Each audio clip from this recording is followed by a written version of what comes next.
Now what I'd like to do is turn our attention to the New York Times for Kids. Mentioned earlier, my daughter is 8. Your daughter is a daughter or son? I don't remember. Daughter, 4.5. 4.5. So might be a little young for the New York Times for Kids section. I think it's geared more to like 9, 10, 11, 10, 11, 12, somewhere in that range. But it's always interesting to take a look. They have a little editor's note at the top. This section should not be read by grown-ups. And Love it. What's important, this is a feature for the print edition. It's only available in the print edition. You can't get it online.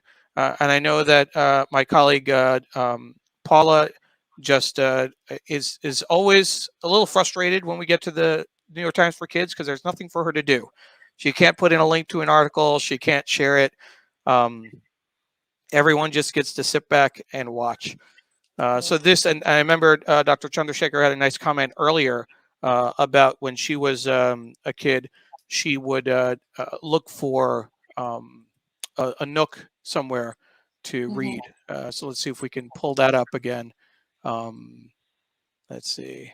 So I guess, Neil, we're all breaking the rules together today. We're breaking the rules together. We're scofflaws. Reading it. I love it. We're radicals for a Sunday morning.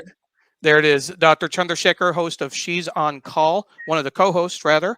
I always had a hiding place where I could read for hours without people finding me when I was a kid. That's always good. And I know Pradnya has, from Silver Spring, has a daughter Emily's age, so she might be able to share this with her as well. So grab a book, find a nook, and then the teaser's on the bottom. The 13-year-old who unearthed a buried treasure, how to touch the sun without melting. What should you read next? School this year is still weird, absolutely. Skiing, figure skating, monobob, the Winter Olympics. So one of the things they talk about is a new sport, monobob. And the illustration on the cover is by Eve Weller. So let's take a look inside. So this first article on the left, how to read like a book critic. So that's always that's interesting. And I'll note that the editorial director for New York Times for Kids is Amber Williams. The design director is Deb Bishop, and they have a full masthead at the bottom. They have a little crossword puzzle. I'll turn this up for the bottom. So you have crossword puzzle at the bottom. They have some funnies, my most embarrassing moment. So by Rodrigo Aguilar, 6, Rodrigo Aguilar Hernandez, 9, from Bethesda, Maryland. Last July, I went to a fancy seafood restaurant with my family. I was walking back from the bathroom when I saw a bowl of fries on the table next to ours. They looked so good, I couldn't help it. I took some, but the waiter saw me and yelled at me to stop. Everyone in the restaurant stared at me. I walked back to my seat, blushing so hard and crying silently. All right. How many of you have either thought about doing that or done it? I have definitely thought about it many times. My husband has done it. I definitely stare at food, but give him credit for actually submitting that as a story and owning up to it. I mean, that actually is a big deal. In times of COVID, it's a whole other story, but pre-COVID. Sure. I know I worked at a sushi restaurant in undergrad and was a waitress. And when there was untouched, really fancy sushi, we'd occasionally be like, that might be okay. If it's untouched, if it comes back to the back of the house, that's a different story. It's another story. Now, taking one as you take it to the table, that might be different. I don't know. I think that's frowned upon, I think. What's interesting is the way they've set up the New York Times for Kids. They have an Inside the Times section, like the regular paper does, and a national section. So this is an article. My mom quit her job. A mid-year school check-in to kind of get thoughts from 10-year-olds and 12-year-olds and 11-year-olds. So that's kind of the age that they're looking at. And then they have a piece on the Chinese New Year, Welcome to the Year of the Tiger, at the very bottom. So I'll show that Neil, for well. that my mom quit her job, that resonates with me in terms of just having read so much about the gender disparities of the impacts of COVID and on careers of parents. And I'm excited. I wish I had this section to be able to read that. You're gonna have to scan it for me. Well, this, the beginning of the article, the Connie Archinal was shocked when her mom told her last July she was quitting her job. Connie 9 knew that working as a doctor during the pandemic left her mom completely exhausted. Still, she hadn't expected her to quit. Mm. And I know that folks watching, a lot of the moms out there have had to take on, incredible amounts of work to cover both home and career during the pandemic, particularly with kids at home. Um, and so that's been a huge impact. But a quick shout out to some of the moms who are watching the show, and the working moms. I know how much you have been balancing over the last 2 years. Well, Um, what's interesting to me, Neil, is that we still have that societal expectation that even in two-party households, that it's the mom that will sacrifice, even though, yes.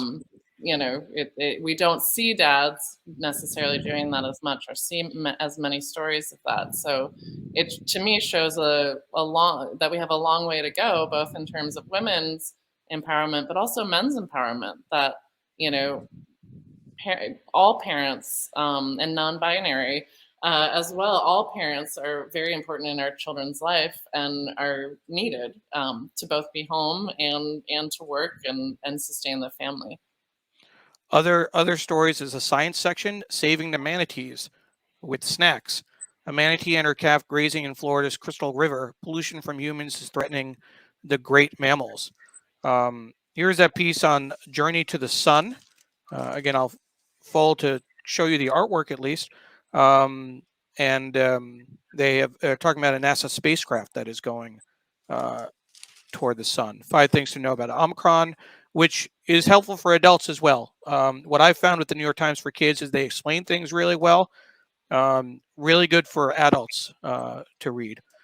Who decides what you can read? And this is really interesting, particularly with the news of books being banned in several quarters, particularly Mouse, the graphic novel about the Holocaust. There's a school board in Tennessee that voted to ban it 10-0, which is just incredible. A step-by-step guide to unlocking the secrets of the library. That's the piece on the bottom. You can see that underneath there. Let's see. There's a book review section by kids for kids, covering The Crossover, The Secret Garden on 81st Street, and The Nutcracker. Now, this is what's really interesting. This center graphic, I'm going to pick up the camera again so you can see the whole thing. Try and get the full range of this centerfold. Of course, my arm's in the way, but Help, I Need a Book. It's a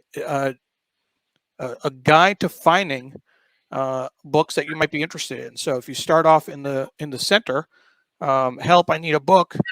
My parents are forcing me to read. I want to escape into a different world. I've already read everything. I'm so bored. It's kind of like a flow chart to get you to different recommendations, which is neat. Some of the books that you end up with: The Secret Diary of Adrian Mole, The Last Gate of the Emperor, 21 Balloons. Let's see, Gone to the Woods: Surviving a Lost Childhood. There's this article about 13-year-old finds buried treasure. An article about kids in Uganda going back to school for the first time in 22 months. That's the piece right here. And then watch these 4 amazing teen Olympians with the Olympics starting next week on the 4th. Very timely.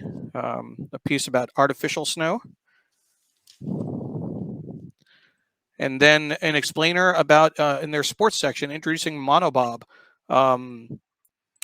And trying to say this is now Meet Monobob, a woman-only sport in which a single sledder races against the clock.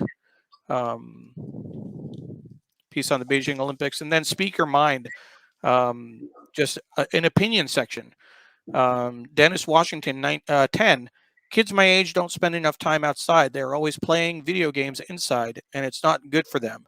When I'm outside, I play with my sister and we ride our bikes. It feels nice to do something active outdoors. Another example, let's say Harmony Adams over here.